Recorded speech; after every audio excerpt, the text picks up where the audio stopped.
The illustrious Jabba bids you welcome. I'm going to regret this. I'm Pete Mitchell. He's Peyton Jones. And this is the Church Planter Podcast, brought to you by Church Planter Magazine.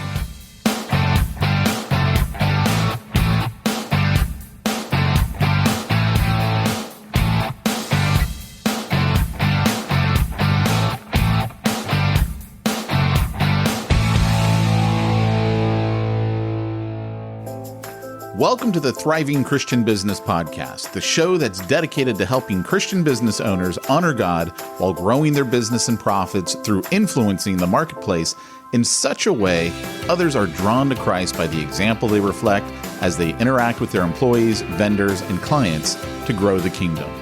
Now, if you're ready for some inspiration, some encouragement, some proven business building strategies, and a couple of new ideas that you can take your business to the next level and beyond with, listen to this episode. If you're ready to grow your business faster, go to tcbsolution.com. And now, broadcasting from the Thriving Christian Business Podcast studio, it's Pete Mitchell and Dave Negri. Hey, Church Planter, this is Pete Mitchell. And this is Peyton Jones. And you have magically tuned in for what is promising to be the best episode of the podcast yet. Mainly because I have no idea what we're talking about, so it's got to be good. Get on board, step inside, going for a magic ride, going to the other side where only rainbows hide.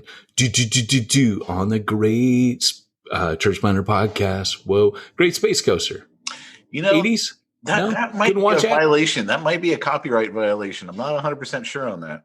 Yeah, probably. I wonder. I don't know those rules. We were just talking about that because I want to make a new intro for this podcast. Yeah. And I want to use a real song.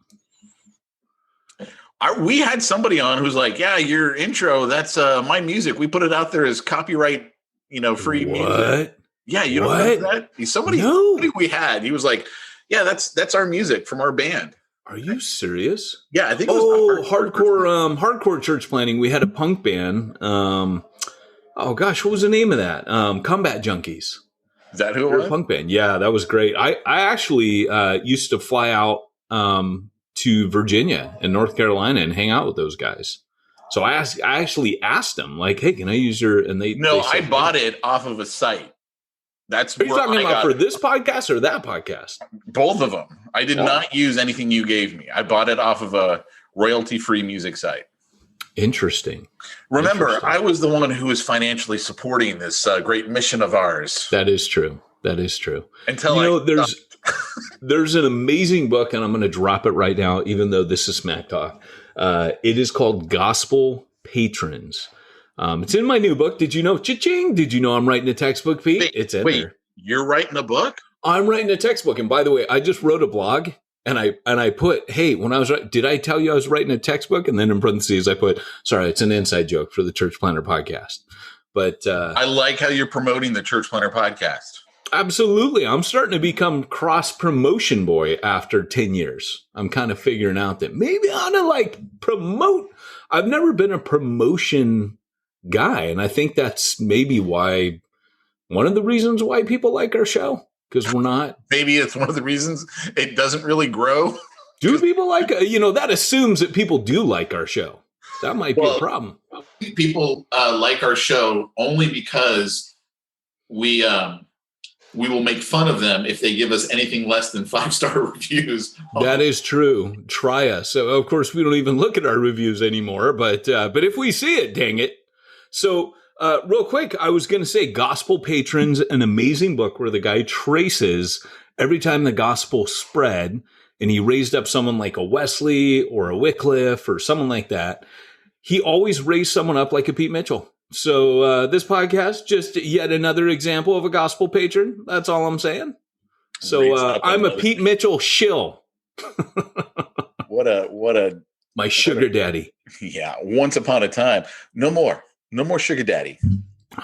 You're my skinny friend, and I'm your rich friend now. That's how this works. Skinny. Oh, today was shoulder day. I'm not that rich. I'm loving getting back in the gym, baby. Wow, loving it. I knew you were into guns, but I did not know how.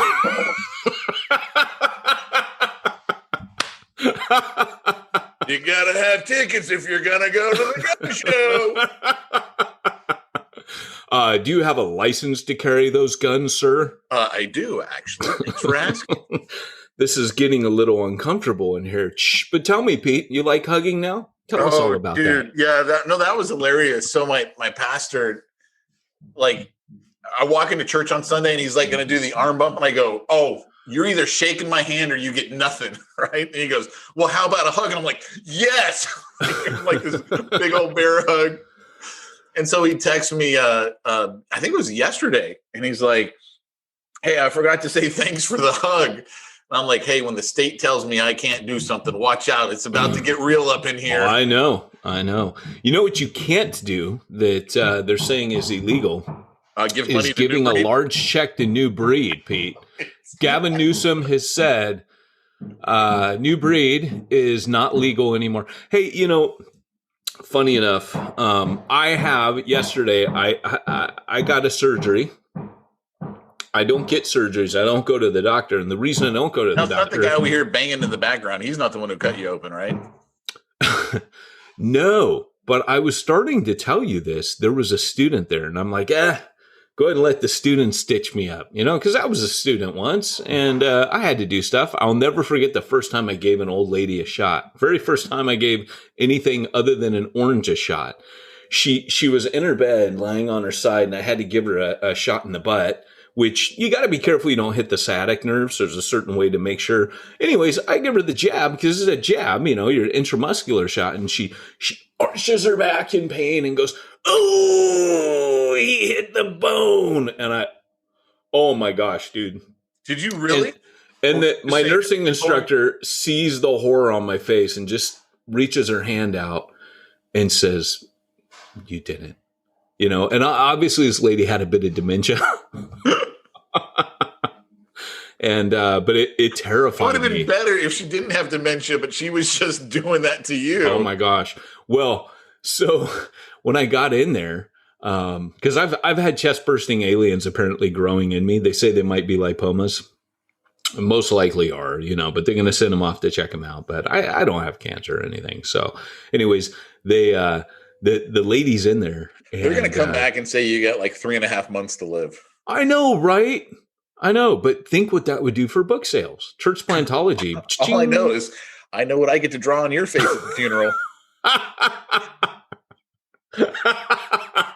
We did have that talk, and I gave permission. Off podcast. I gave permission to Pete to do obscene things to me after I'm dead. So we have an agreement, Pete and I, that is there. So don't get offended if you're at my funeral. And one of the guys that threw the word yesterday said when I got back, I texted him and he goes, "Oh, hey, you're not dead. Get back to work." And I wrote back, "When I die in a few months from cancer, I want that statement to haunt you." So welcome to the podcast. But it was funny because when I was getting ready to do it, I hear the nurse behind me going, "Scalpel." And I go, "Oh, doctor, is there going to be cutting today?" He looks over at me and goes, "Yes." And he starts to smile like he got it. And I go, "Oh, okay." Cause no one told me about that. It was pretty funny. Awesome, man. That's yes, awesome. I am even a punk in the doctor's office. So we're on this medical share plan. It's not insurance, right? It's medical share. So the reason why we did that, for those of you who don't know what it is, like before Obamacare, we had great insurance. Yep. Rest in peace. Me too. I remember it well. As a self-employed person, I mean, it was like phenomenal. It was the best insurance. Then Obamacare comes in, and literally our prices went up from $500 a month to, I finally quit insurance at $1,100 a month, and like this huge deductible, huge copay. Like it was worthless. And I'm like, why am I spending all this money for nothing? Like I get nothing for this. So we switched to the to this medical share plan, which you guys probably hear about on Christian radio stations all the time, and it's not technically insurance. Like it doesn't cover any prescriptions. It's pure medical stuff, and the way that it works is you get billed and you're considered self-pay. And so then you negotiate with the hospital, the doctor's office, whatever. Hey, I need a discount. Give me a cash discount. They'll all give you a cash discount. Like they even have a little letter that you can give them that says, hey, you know what? Every one of our patients pays their bills. And we just ask that you don't treat them differently than you would treat someone on insurance. Because insurance, the whole reason why the prices are jacked up is because insurance cuts them all the way down. Right. Yeah, of course. It's a scam. Oh, it's totally a scam. So anyway, last September, my son goes in for emergency surgery. Hernia, he's got to have another one. So the bill was like, I don't know, like 40, 45 grand. Who knows what it was, right? From like all these different carriers, right? Like, when you get those bills, it's like, who the heck is this person who's, billing me for $500 and 700 over here and whatever, right? So I'm literally down to the last bill. And by the way, the medical share thing actually paid everything. Like I was always like, is this thing legit? Like I just didn't know, mainly because they market to Christians. And I'm like, any kind of Christian program, I'm like, I don't know if it's legit because there's so much scamminess that goes on in the Christian arena. And so that's because people are largely ignorant in that arena and trusting. Yeah. I would say that's pretty accurate. So anyway, this one hospital, they goes to bill for like, I don't know, close to $3 grand. And so we negotiated a 20% discount. So I call them up because the medical share program gave me the 20% discount, the money for it. And so I call them up and they're like, oh yeah, well now there's new charges added to that bill. So we can't give you that 20% discount. We have to, we can only do it if you're paying off the whole bill. So now the whole bill is like just over $5 grand. And I go, okay, but you realize I got to submit this to the medical share plan. They're going to take their time to give me the money and then I'll have the money. Yes, we understand. I go, so you don't want me to pay that bill, which I could pay right now, the old one, because, we had an agreement. No, we won't take it. I'm like, all right, you won't take the money. That's your choice. So finally get the money. I call them right before our podcast, right? And the lady's like, oh yeah, well, that's only if you're going to pay right away. It's been 5 months since then, so we can't take it. And I go, hey, look, here's the deal. You're either going to give me the discount or you're going to send my bill to collections for pennies on the dollar, and they're going to give me a much bigger discount when I pay them. So I'm fine with either way. You either give me the discount or send it to collections and the collections company will give me the discount. I'm cool with either way. I was like, this is stupid. Yeah, I will give you the $4 grand, whatever it was, like 20% off the $5,200 bill. I'll give that to you right now, or you get nothing, and you're going to sell it for pennies on the dollar. This doesn't even make any sense. So collections people, you got to walk me through that, because I thought collections people are like, hey, you got to pay this now, we're going to ruin your credit. Is it pennies on the dollar? Like you say, I don't have it, and then they whittle it down? Or? They buy it for usually pennies on the dollar. Like the first round, they might get it for 10 cents on the dollar. So they're going to tell you, you owe, the whole thing. But the reality is anything over 10 cents on the dollar, they're making profit. So they will cut a deal with you like nobody's business.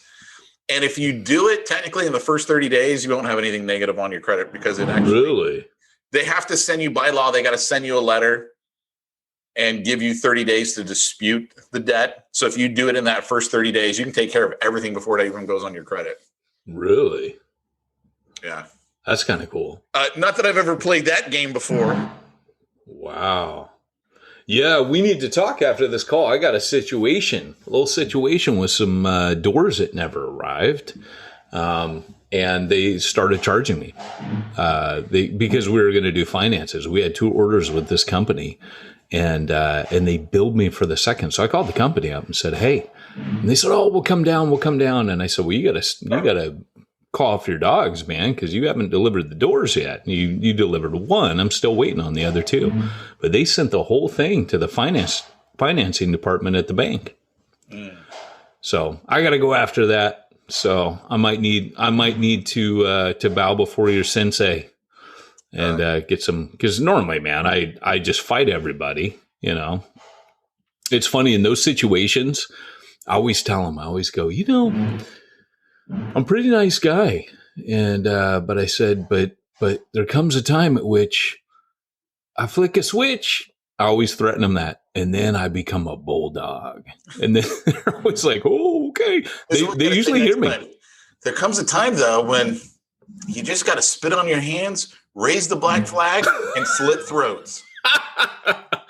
No, normally I warn them, though. And for whatever reason, must be just because I'm nice, you know. But like the SDG&E guys that were out here ripping out telephone poles, they came around and they're like, yeah, you know, we're going to have to do this. And they were going to like chop out a piece of my front yard. And they said, you know, we're going to have to put a wheelchair access. I said, look, my daughter's handicapped. I get that. You know, I was good with everything. And they kept taking more and taking more. We're going to have to do this and we're going to have to do that. And we're going to have to wreck this front. You know, we have this really nice part outside of our garden. And then he said, you know, and I don't know where the roots to this tree are. And this after multiple conversations. And I said, you know, they go right under here. You're not going to cut into that, are you? And he goes, oh, we're not going to be able to avoid it. You know, I have to go down so far. I just looked at him and I go, there's like 3 or 4 people sitting there. I said, well, then I'm going to have to say no. And they all just kind of froze looking at me. And I go, look, that tree's 100 years old. You guys are cool. I'm cool. But nobody's chopping into that tree. I go, I dug out the conduit. I dug out the channel by hand to get around those roots to not hurt that tree 1.5 years ago. And I said, so I'm afraid I'm going to have to fight you. Just let me know who I got to call. But you guys aren't touching that tree. And they just all stood back. A guy got on the phone. He called a big boss. That boss came down. That boss called another boss. They didn't move that telephone pole. So fight the power, baby. Literally. The power company, and I won. But it was just literally by telling them, no, I think I'm going to fight you. And they were just like, nah, screw it. We don't want to fight. So. Yeah, that's why I was like, and the lady, she finally goes, oh, well, I can talk to my manager. I go ahead and do that. I go, I realize this isn't your fault. I'm just telling you, I don't really care either way. Go to collections or give me the discount here. Either way, I'm getting that discount. Yeah. Yeah. No, that's good. That's good. I mean, I think God puts that in us to a certain degree. He puts that fight in us. I remember reading something by John Eldridge. Well, not only that, but it's total crap. Like it's this corruption. Is $5,000 for, like, I've already paid the hospital. Like their bill was $35,000, and I think they gave us, I want to say it was like a $17,000 discount. Like, because it's all fake. These are all fake numbers they come up with. So don't tell me this is a legit $5,000 that I owe you. This is so when I was an RN, I think I've told you this before. You know when you go into the hospital and they give you that little plastic like rectangular bucket to wash in, and then you get a little round one in there, and you get a little urinal in there, and it's wrapped in plastic. I remember when we were in nursing school, the nurse told us, she goes, look, let me tell you how insurance works. And she was instructing the class. She goes, and we were in a hospital, it was a live instruction in a facility, and she's pulling things out. And she goes, how much do you think insurance charges for this when you see it on the invoice? We're like, $5? You know, you could buy this thing at the swap meet for $2. Right. She goes, no, this is anywhere in between $250 to $300 on an insurance bill. This piece of plastic, she goes, now what you guys are going to do is you're going to come in here and you're going to understand when you throw that away, the person's insurance company gets charged $300 every time. So she's like, look, you need to start understanding the system. And, once you see it behind the scenes like that in the medical field, you're like, oh, like it costs $2. Yeah. To a consumer, not even to produce the thing. Thing wouldn't even cost $1 to produce. Right. So, whenever you get someone else to pay the bill, that's why everything goes up. I mean, everyone's complaining about student loan debt. Dude, get government out of student loans. Then the schools can't keep charging students this absorbent fee that they charge. Yeah. Prices will come back down, and then you don't have to worry about student loan debt.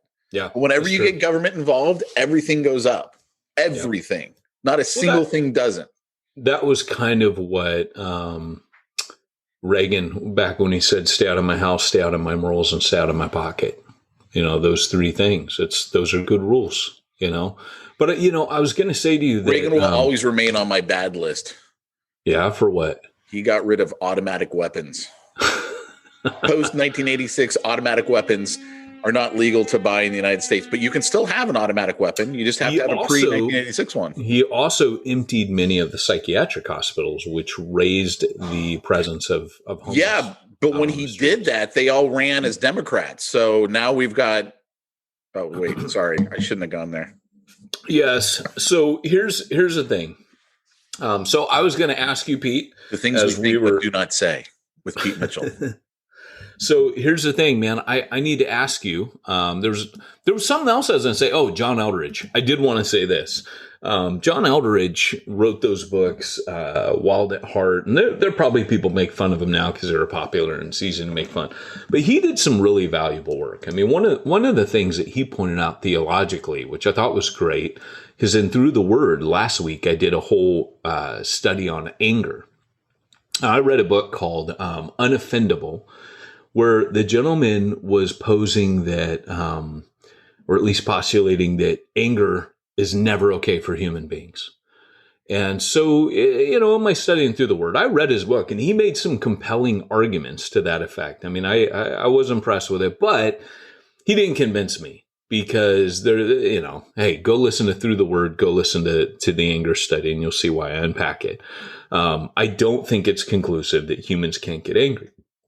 But one of the things that John Eldredge really brought up in his book was that God made men to fight for a reason, to protect. And then people say, well, of course, that's after the fall. And John Eldredge says, no, before the fall, there was an enemy in the garden. Adam and Eve, Adam should have been ready to fight Satan. Like he put fight in us for a reason, right? Even Almighty God is a term which means God is a man of war.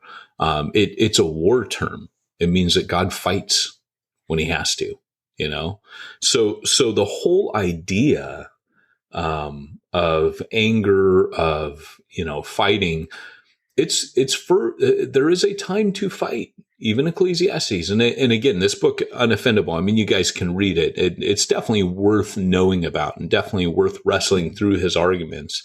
Again, I didn't come out with the same conclusion, but I'm always helped wrestling through these things. I think if you read things you disagree with, tends to really make you know why you believe what you believe. But anyways, I just throw that out there because here we are talking about fighting and fighting the power and this and that has a place. And I think God puts it in you, when you're fighting for your family, that is a good thing, Yeah, it was really interesting yesterday. I won't go into the whole topic here because it would actually open up a huge can of worms. But I was watching a snippet of Joe Rogan's podcast.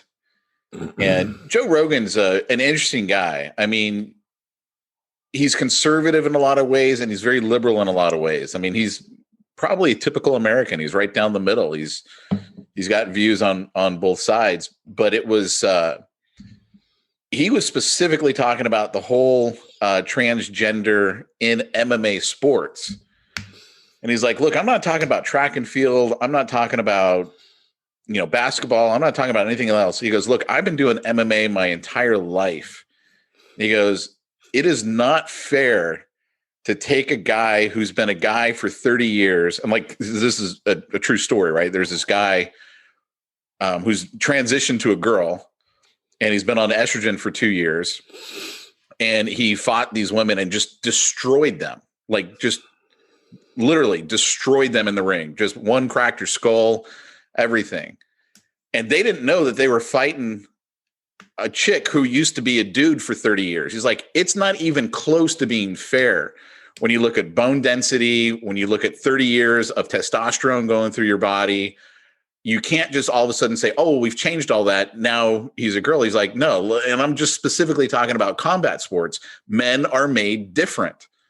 You know, is look at their hand size, look at their bone density. Well, there's a reason that you have like weight classes for men and women. Well, and he goes, and that's the only way, because he goes, genetically, you know, some people are just genetically more gifted than others. And the only way we can even come close to being fair, and it's not really fair, he goes, is just to have weight classes. And he goes, but in combat sports, he goes, we cannot have, he goes, now if a woman wants to fight a transgender woman and she knows she's a transgender woman, that's her choice. He goes, I don't have a problem with that. What I have a problem is hiding the fact that you were a man for 30 years and you've got all that benefit of testosterone going through your body, the bone density, the physical size, muscle, all that, and not telling the women that you're beating. He goes, when you look at those fights, it's not like that the guy was, or the girl was, the transgender one was technically better.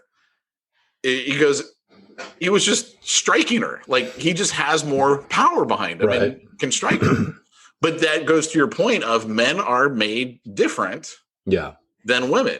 And again, you know, Joe Rogan's point was like, he's a very liberal guy, right? He doesn't have a problem with people who want to be transgender. He doesn't have a problem with transgender in other sports. He's like, look, the combat sports, this is something I've done my entire life. He goes, it's different here. You can't treat people the same way. They're made different. Men and women are made different. Yeah, they are. And, you know, there's complementary and even overlap. Like, he'll bring out, like, he and his wife wrote a book called Captivating, which Joe Rogan pretty did? Powerful. No, John Eldridge. Okay. And even in that, like, he talks in that, he says the fights in women too. I mean, you know, Satan comes to Eve. She had some fight that she could have given as well. But you know, it was really interesting just to wade through that. But funny enough, on the temptation side of things, I mean, you mentioned about people being genetically just enhanced for this thing, man, just born with, you know, the right set of, you know, hardware. I mean, Mike Tyson, when I was doing the Temptation series, I was talking about, you know, I mentioned the greatest mistake people ever made with Mike Tyson was to get in the ring with him. You know, I don't think people understand like what it was like for our generation to hear or to watch a Mike Tyson fight, where I started going through like his records. Like, I was trying to liken, like, sometimes temptation, like people feel like this particular temptation is like Mike Tyson. Like, I can't ever conquer it. You know, it'd be like you step in the ring with that. And so you have to get past, you know, like, and I mentioned like Rocky Balboa, that was the impossible, like this guy was just able to stand. And that's where Paul's like, just stand, Ephesians 6, just stand. And, he mentions the word stand. That's all you got to do is just like Rocky, you know, until the bell dings, just stand for, you know, and he mentions that word standing. He doesn't say beat the devil. He doesn't say fight. And with Mike Tyson, that's what it was. If you could stay in the ring with him for X amount of time, you'd wear him out and you could knock him out. But his record fights were like 20 seconds. I remember. Oh my gosh. And I was going through it first. It was like, we were making fun of that in high school. We're like, that guy who was taken out in like the first 20 seconds. Yeah, give me my $10 million. You know, I fought him. Give me my $10 million. That would be like the best per second pay rate ever. Oh my gosh. It was just unreal reading. Because at first, like, it was going in reverse order. And I'm like, 60 seconds. That's 40 seconds. What, 30 seconds? You know, and then it was finally 20 seconds. You're like, dude, that's unreal. But anyways, hey, I wanted to ask you my Steve Irwin question, which is probably good because I was going to tell you like about my surgery a little more and tell you what they pulled out, but probably that's not a good place to go. But wouldn't it have been cool? Like when he was pulling me stuff, I asked to see it. So he's showing me as he's pulling it out. And, cause I'm morbid, you know, I want to see it, you know, and, so if you could bronze it. Hey, do you mind if I bronze that one? I tell you what, maybe I should tell you what I was going to tell you is, people keep asking me what it looked like. Do you want to know? Well, I think you told me. It was a podcast. All I'm saying is Popeye's popcorn shrimp. I was going to say, you said like Popeye's chicken or something, right? Hey, you know, that's not shrimp they're serving. I don't know. He's put it in a jar. I don't know where he's taking it. There could be a great market for this stuff. But anyways, I was going to say that, I was telling Barry, he's like, so what came out? And I started telling him things like, you know, they're pulling out like gems and gold and stuff. And But wouldn't it be cool? Like, we should have a competition to find out the coolest thing they could have pulled out of Peyton. This is why we can't have nice things on this podcast. Because I was like, wouldn't it be cool if like they went in there? If he would have had like some raw bacon and he'd be like, hey, look what I just pulled out. Yeah.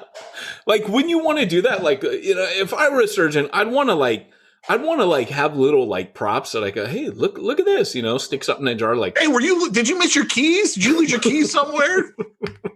I did just recently lose my keys. So that would be rad. But like, like little toys, like those little Norfin trolls with the big hair, like how did this get inside you? Come on. That would be awesome. Hey, so I got to make a correction to our podcast from, I think, a couple of weeks ago. You mentioned Barry, and that's what made me think of it, because Barry is Welsh. What would you say? Do you call him English? Is he Welsh, or is yeah, I know he Welsh. Speaks Welsh? No, he's Welsh. He's Welshy Welsh. He's Welshy Welsh. Yeah. Well, no, we were talking about the Crown TV show on Netflix. Yeah. And you had said, oh, there's 2 episodes about Wales. And you're like, oh, did you see the one where he went to school? And I thought you were referring to the one when he went to school as a kid. And he said that was like the biggest hell of his life. But I think that was in Scotland. I don't think that was in Wales. When he went to Aberystwyth and he's got to learn the Welsh language, right. And he gives that speech at the end. Oh, no, because I saw that one recently. I saw that one after the podcast. I was like, oh, this is the one he was talking about. Oh, and man. I didn't want our UK friends to go, oh, the Prince of Wales thinks that, it was the greatest hell of his life was being in Wales. That wasn't what the episode said. All right. That was my bad. That was my bad. All I could think of was offending Barry. Yeah, no, Barry's hard to offend. That's the best thing about him. But one of the things I told him they pulled out of me when he was asking was Muppets. So wouldn't that be rad? Just pull out like Muppets. Like if you're a surgeon, you just got the best opportunity to mess with people. I would say they could probably pull out more, but due to cancel culture, maybe they just don't talk about it. Yeah, maybe. But Pete. I know I told you I was going to drop this. I need to hear you answer this question. If you were a little snake and Steve Irwin found you in the desert, what would he say about you? I have no idea. This came from somebody tweeted this. One nice way to feel better about yourself is to imagine what Steve Irwin would say about you if you were a little snake and he found you in the desert. That is just solid gold, right? Frankie, look at this little guy right here. Oh, he's a right spitter. Yeah. Oh, it'd be so great, So you guys can way to die, dude. Like the way he died. Oh, dude, that's heartbreaking. Out there for a swim and then you're dead, that quick. Oh, man. And it hit him repeatedly. Oh, did it? I didn't know that. Yeah, it went bam, bam, bam, bam, bam, bam, bam, in succession. He didn't just get hit once.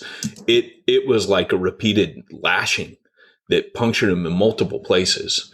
So I thought one of them got his heart, and that was the one that did it. Yeah. Yeah, that was it. So lightning fast. The guy said it happened so fast, too. But yeah, got him right in the heart. Man. So, that was hard. There's just times you hear things like that and you're like, nah, that's to be one of those like Keanu Reeves died again, on the internet, or who's the guy they're always killing on the internet. And you always think, nah, that has to be a scam. Remember like they were killing people online a bunch or like false reports of people's. I remember when I first heard that, I was like, nah, there's no way that's real, but, yeah, it was a sad one, man. He was quite a loss. Same with Robin Williams when he died. What do you think Tiger Woods was doing with his car accident? I've chosen not to know, Pete. There's just some things you just don't want to know. I was like, what? How fast was he going? Well, he's probably got quite a nice car. He might want to open it up on the road sometimes. I'm just saying. But it was like one of those mini SUVs. I'm like, who does that in that car? Oh, really? Yeah. Not like he was at a Charger. I mean, he was I remember Hyundai. I remember years ago hearing about him because he was married to a supermodel. He was like one of the world's greatest sports superstars. And I remember when I had planted in Wales, I remember because we were reaching a lot of lost people and a lot of unchurched, unsaved people were coming into this Christmas thing. And I had this sermon where I was talking about, I don't remember what it was. It was about Jesus being a liberator, that I think it was, he shall save them from their sins. You shall call him, his name shall be Jesus, for he will save, which is the Lord saves, for he shall save people from their sins. And I just remember using, it's like, everything in life is going well, and we strap, this is a terrible illustration, but we strap, C4 and a bunch of stuff, and we just detonate our lives, because people at that time were like, but Tiger Woods, he had everything, right? But it's our own sins, it's our own passions, that when we have everything, like we have good lives, but then it's not enough. We want more. And so we do these things. Our sins just detonate. We need saving from our sins. And I remember using his circumstances as an illustration of a guy who had everything, but still needed saving, from himself, really. I found that to be one of the best episodes of The Crown, was when the Prince of Wales, he lets that priest start a retreat there in one of their unused buildings. Yeah. And they're all having midlife crisis, right? And he's the Duke of Edinburgh. You're thinking the Duke of Edinburgh, right? Yeah. I'm sorry. Yeah. Duke of Edinburgh. Sorry. Yeah. Hey, come on. I'm not English. But I love that you're watching The Crown. I never saw Pete Mitchell watching The Crown. Run out of shows to watch. Like I said, we finished Dexter. Obviously. And then it's like, what do we do now? It's The Crown. Crown is so good. That and Last Kingdom are the two best shows on TV. I don't know what that one is. What is that? That's with the guy who he's a Saxon who's raised as a Dane in King Alfred's England, where England barely exists. Every other part of England's been conquered by the Danes, by the Vikings. And Alfred is a guy who has this dream of a united England with all these kingdoms. So he's in Wessex, and they're just the bottom of the country, just barely holding on. And he gets a hold of this guy. It's a true story. And is it Bernard Cornwell? I don't remember that. I've never read the guy's books, but he wrote a series of historic fiction novels about him. But Uchard of Bebenberg is the guy's name, and he's a true historic figure. And Alfred just kind of harnesses him and uses him to take back England. And it's a fantastic show. Yeah, no. All I was going to say about the other point with the seminary and the midlife crisis, here you got Prince Philip, who in some respects has literally everything. What does he have to do? Right. Think about how hard his life is not, and yet he's totally unfulfilled. He's a man of leisure. That's undoubtedly put forward in the Queen. She has a hard life. The Queen has a hard life. This show brings that out. I was telling Jamie, I go, look, if you were Queen, I would just be like, sweet, I'm going to go shooting every day because they got. That's what he was doing. That's all and other things. Do. Yeah, no, but I find it interesting that we all seem to have that. Not be. Yeah, he really. It's really a Bible study that he joins. There's a really cool Christian influence in this show. The Billy Graham episode was pretty powerful. So yeah. So hey, getting into today's topic. Great. It's time for this week's topic. Let's get down to the nitty gritty. So I don't know why Pete and I still do that. It's just part of what it is. But hey, wanted to have the chat. I threw out on Facebook a couple weeks ago. What are your burning church planning questions? And besides the fact that our audience are a bunch of punks and they all made jokes about the fact that I used the word burning. And I remember commenting on there yeah, leave it to our audience to punk this question. That's great. That's what I love about our audience. But one of the first question on there was, hey, it was left there by Vinny Hankey. He said, hey, is the idea of raising up a church planner within, is it a myth or is it a legend? Is it a reality or not? So I want to talk about that. And, I'll start off right off the bat saying, yes, it is a reality. You should be raising up from within. But raising up from within does not mean that they plant in your locale. And that's the thing that I think he was asking. Do you grab people from afar? Do you need to recruit them from outside, or do you raise them up? Well, the answer is both, because you might raise someone up from within who ends up going off and planting, on the other side of the country. But was it in vain that you raised them up? No. You get to raise them up, but it may not be in your locale, in your immediate jurisdiction. So if I'm in Jerusalem, let's say, and I'm a Jerusalem hub, they may not plant out in Judea. They may not plant out in Samaria. They may go to the ends of the earth, but that's still part of the call, is that I'm meant to disciple and to raise and to send. But I think that the question really is, how? I think what he was really asking is how. How do you do it, and how do you do it well? So let me unpack some of that. I lead a network.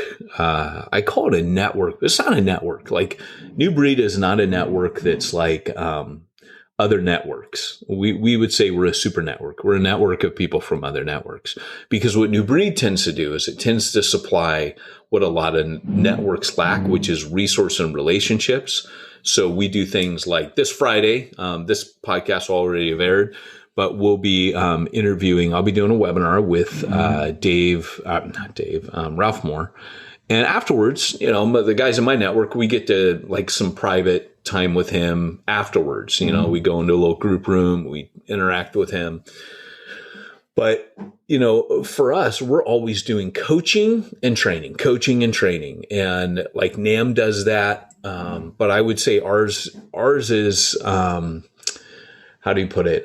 It's a little more in real time. We're small. We're not big. We're apostolic. I don't, my goal is not to be the biggest, baddest thing. Be clear for everyone who doesn't understand what you're talking about. You're talking about New Breed.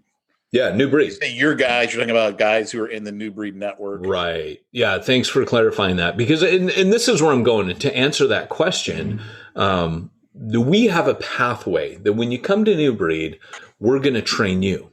Then we're going to train you to train your team. Then we're going to train you to train others to plant churches. So there's a progression, which means there's 3 assessments. There's the assessment of whether or not you're called. There's an assessment of missional engagement. And then the third one is we're going to assess you whether or not you're ready to train others, right? And send them out. So that's kind of our DNA. Our DNA is eventually we want you to be a hub that's sending, raising up, and sending out. So to answer that question today, yes, but many people are lacking a pathway. They don't know how to train others to train. Now, because I build curriculums, I'm actually halfway through a curriculum called Citywide, which is literally how to raise up and deploy planters out of a particular city. And one of the key things that we would train people to do is to work with other churches and come together and deploy people that way. So that if you're a smaller church, you don't necessarily need to take the entire burden off of planning another church in your city. You could partner with a Baptist, a Presbyterian, an Anglican. And what we try to train people to do is to plan around APES teams so that it's not one dude going out there. He doesn't need $100,000, doesn't need to be set apart full time. Our thing is APES teams, bivocational. And so our whole DNA from start to finish is this model, which if you've been listening to this podcast or anything Pete and I have been saying over the years, this is what we talk about. This is what we live. This is what we breathe. When Pete and I were in a church plant together, this is what I was doing, So yeah, that's kind of it. But how to train people up. It's a deeper thing. So, and Pete, interrupt at any time because you know how I get. I start working. Let me start it off by asking this question because I have personal issues with with the concept of an assessment. So explain to me what the assessment is and why do you find those important? So the assessment that we do would be more like an interview. I need to hear and understand, I can't tell anybody whether or not they're called to plant a church. And you and I have talked about this before, where you're like, nobody can tell you that. True. Nobody can tell. Like if you came to me and said, Peyton, I'm going to plant a church, probably the last thing I'm going to ever do is discourage your calling. What my assessment for is calling and character. I want to see, do you have not just, I'm going to help you explore your calling, right? I can't give you a pass or fail on that, but I'm going to help you explore. So for example, if a couple comes through and their marriage is falling apart, that's a character issue. And I don't attack their calling. I say, look, your marriage will get destroyed if you do this, and God cares more about you than anything you can do for him.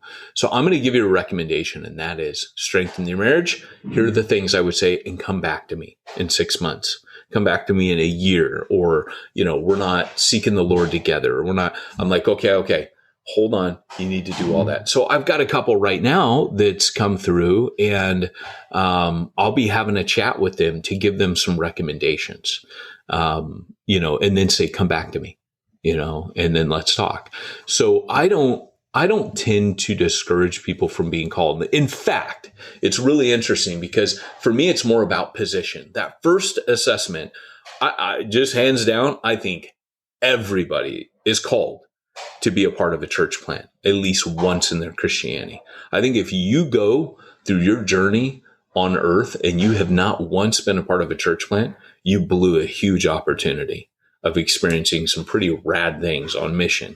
It's kind of like the Mormons. The Mormons are like, hey, should we go on mission? That's never debatable. They're like, everybody needs to go for 2 years. I hold a very similar view that we are an expanding kingdom movement. You ought to be a part of kingdom expansion. That's what Christianity is.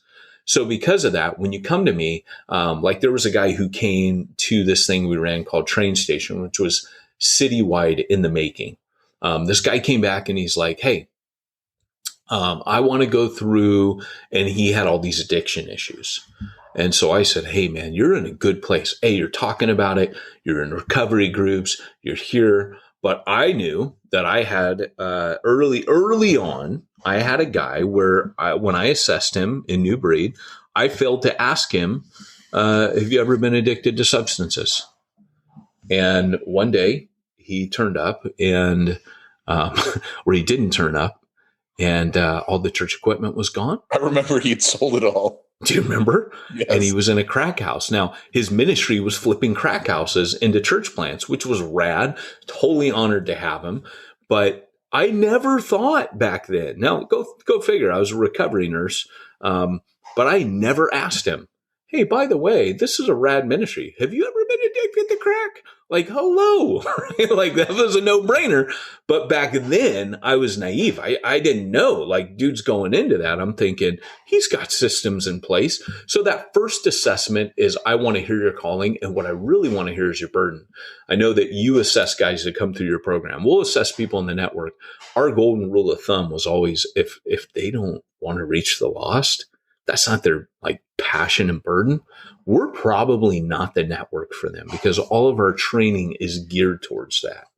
So that would be the first one. So, and I'll say that makes a lot of sense to me, because, one of the things that we used to always say is, I don't believe they've invented a test yet that can judge the true heart of a man or a woman. So true.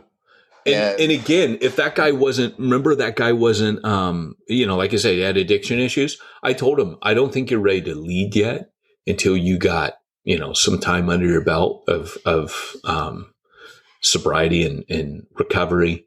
And then I think you're good to go. But go serve on, we had like 15 planners in the room. I'm like, you partner with him, apprentice under him. You're not going to get paid. You're not going to be in charge. You're not going to be this, but you go learn from that dude. And so we would pair people up. It was never you're not called to this. It was, you're just not ready to do what you think you're ready to do. But definitely be on that journey, an apprentice like a Timothy under this Paul here. Then to move on from there, our second assessment was your church is up and running. Let's assess your missional engagement. And so that's something I can speak into. I can help you with that.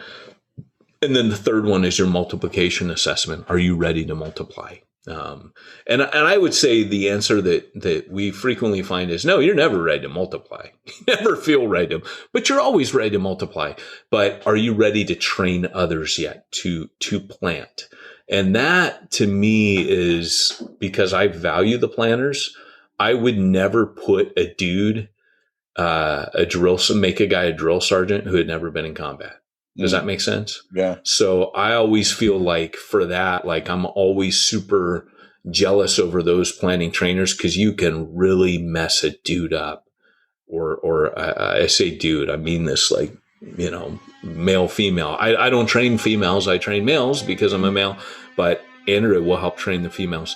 And again, that might sound archaic. I am egalitarian on that. I believe that when God calls you in ministry, he calls couples, but I don't like to disciple females. That's just a personal protection, especially in the light of all the stuff that we talked about last week.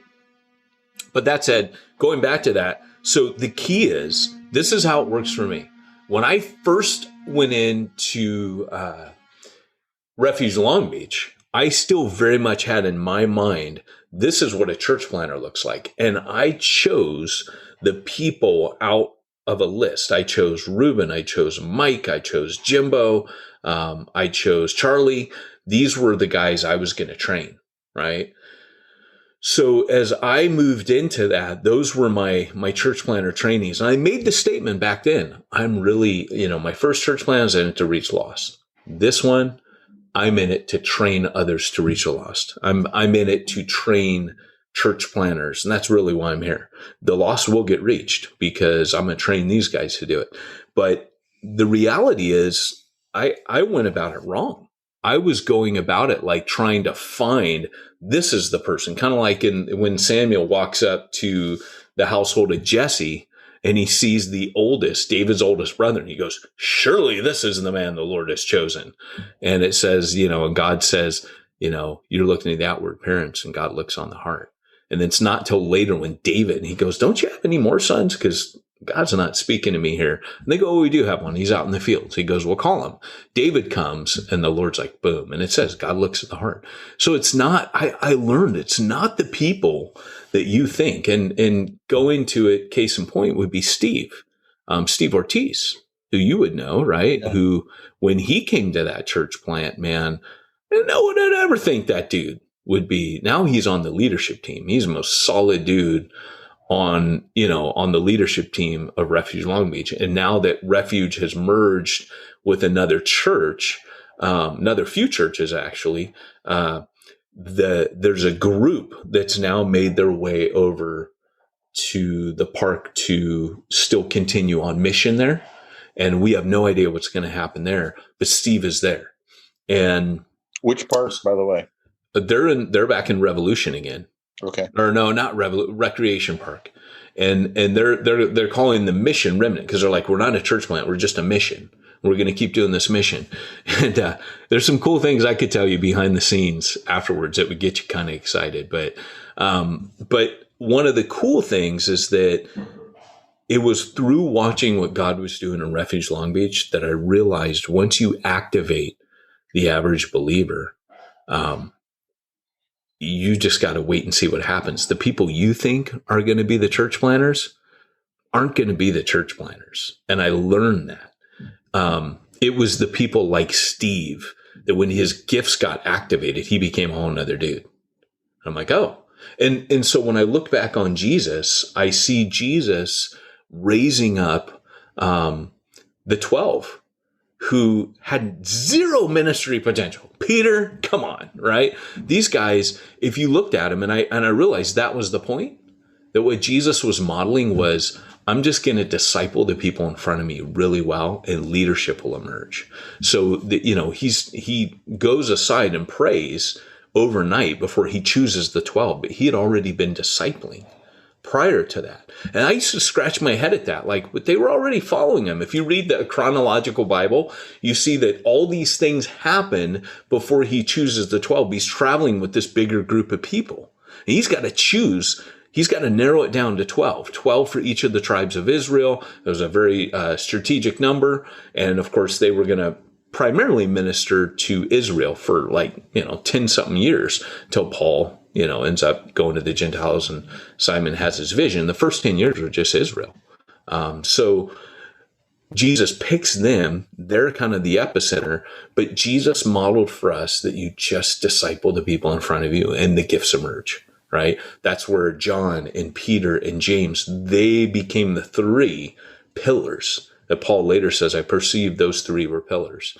So as you look at that, it becomes pretty powerful to see that the key to raising people up from within, or planters from within, is just raise everyone up from within. And there were different ways that we did that. So does that kind of make sense? Yeah. It's not raising planters. It's just raising gift activated believers, and then forming the teams of people as you multiply outwards.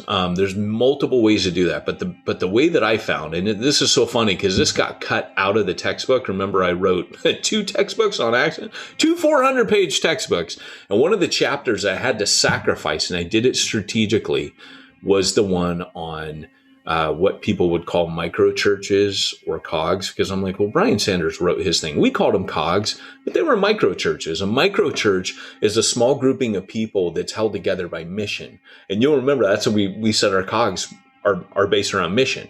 Sunday's mission, but also these small groups are mission. So we called them missional cogs, where every other week you'd be in some kind of mission, and the week off you'd be in some kind of Bible study. But we like that rhythm back and forth. Sanders are just out on mission, and then they're back to the main hub, which works. Sanders' model was genius, and I love Brian. So everything he writes on that is gold. Learn from him. It's great. We did the same thing both in Wales and in Long Beach, where mission was your primary driver for this grouping of people. But when I approach it, like, let's say I took Reuben. I apprenticed Reuben, Bonomo, and Jimbo. Reuben, because he was the newest. Jimbo had more experience. I went to Jimbo's meeting and helped him kick it off for 8 weeks. At the same time, I was running one at the Rampy's house with Reuben. And Reuben was my shadow. I told Jimbo shadow. So he had, I can't remember his name, it's terrible, but Jimbo was shadowing his best friend. I can't remember his name, but he's married to Savannah, if you remember. So he was discipling him. And what I was saying was, reproduce yourself. You're going to plant out another one of these, but I wasn't telling them it was a church plant. But what our missional cogs were really was core teams. They seemed like small groups, but they were actually core team incubators. So when Reuben came to mine, he shadowed me for 8 weeks. Then he started one, right? I actually handed that off to him, and then he started another one. When he ran that one in Long Beach at DJ's house, that became the San Pedro core team. And what I would do, so in other words, these groups were incubators for core teams. And I would tell Reuben, this is going to be your core team, right? Eventually. And I said, but you can't tell them that. I was constantly from the front given the message, you're not going to be here in a few years. You're not going to be here in a few years. You're going to be somewhere else doing something else. I know you don't believe me, but I had the systems and structure in place to make that a thing while I was there. So that's why we sent Jimbo out. That's why we sent Reuben out. That's why we were sending other people out. We never sent Mike out. We kind of thought that Mike could be the guy that stayed, but we were literally hardwiring into it core teams that would plant out, if that makes sense. So, and as they would kind of disciple those people over the years, they would form a strong bond as a team. They would be on mission and in ministry together. And then eventually they would be a church plant, if that makes sense. And that was kind of the system I put in place. The problem is I left. I couldn't keep that going. And if I look back on that church plant, I kind of think to myself, what I should have done as I left it was to ensure that I had reproduced. I would say I was reproducing a bunch of church planners, but I didn't reproduce myself. I can make church planners, but because I'd say that the person who essentially replaced you, that's not his DNA. Right. Which is not to say, I mean, because he's A+ guy, A+. Yeah. Oh, awesome. Yeah, for sure. Yeah, but that's not his DNA. Yeah, and I should have reproduced a Peyton, a guy who was like, hey, I'm just going to stay here, and I'm just going to reproduce apostles. You know, how do you do that? How do you reproduce yourself like that? I'm still trying to figure that question out, brother. Isn't that kind of like, some people are just built certain ways and others aren't? Like, I would honestly look at that and say the closest is probably Reuben out of that. It is. Reuben developed into an apostolic leader. And if I look back in hindsight, because I was focused on sending Reuben out, which Reuben did go out. The interesting thing is I was trying to get him to do all the church planning stuff that he eventually was like, he wouldn't do any of it. So I'm like, okay, but he came back. And when he came back, I literally said to him, I think you're the apostolic guy who's meant to stay on this team and stay here. And Reuben acknowledged that. And to this day, Reuben's still a part of that merger and that next iteration of Refuge that's going on. But, and of course it's merged with another church, but he'll bring that apostolic dynamic, which he did as he came back. But I would have trained Reuben to stay and send rather than to go. Does that make sense? Yeah. And so if I could go back and do it differently. Well, I don't know, but I think it's good though that he went, because then he's like, okay, I've been there, I've done that. Now let me come back and send. Well, what's great is that Reuben actually started off taking his cog on mission in the park on Sunday afternoons. He when he first started, it wasn't a church. And people it was a mission. Still go on mission I don't know if it's Saturday or Sunday. They're always going to the bluffs there in Long Beach. And oh man, that was another cog. So those cogs became like choose your own adventure, choose your own mission. And that's what we wanted, was people to just own something. So these guys, that bluff in Long Beach, right downtown, is everybody meets up for different things, drugs, yoga, you name it. So, but our group would go up there and pray. And that became one of the real powerhouses of Refuge Long Beach.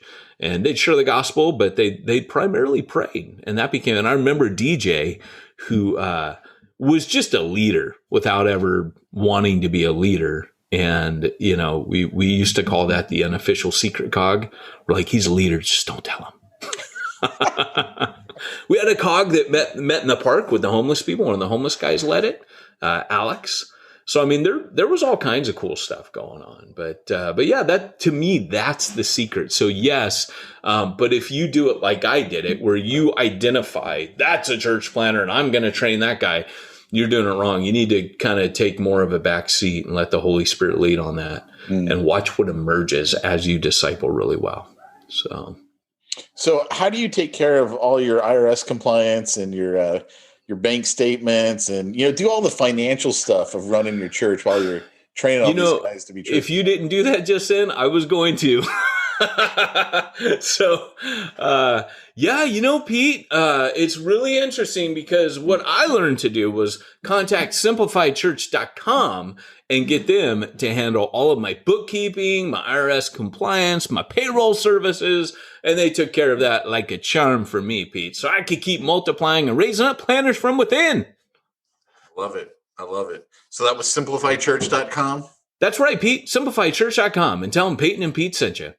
Cool. Well, hey guys, thanks for joining us. And if you have a rough week, just imagine what Steve Irwin would say to Pete Mitchell if you're a little snake found in the desert. And you'll feel better about yourself and Pete. And we want to thank you today for joining us for this very loud edition of the Church Planner Podcast. And we want to remind you as well that if you want to reach ones no one's reaching, I butchered this, you need to go where nobody's going and do what nobody's doing. And we'll see you next week.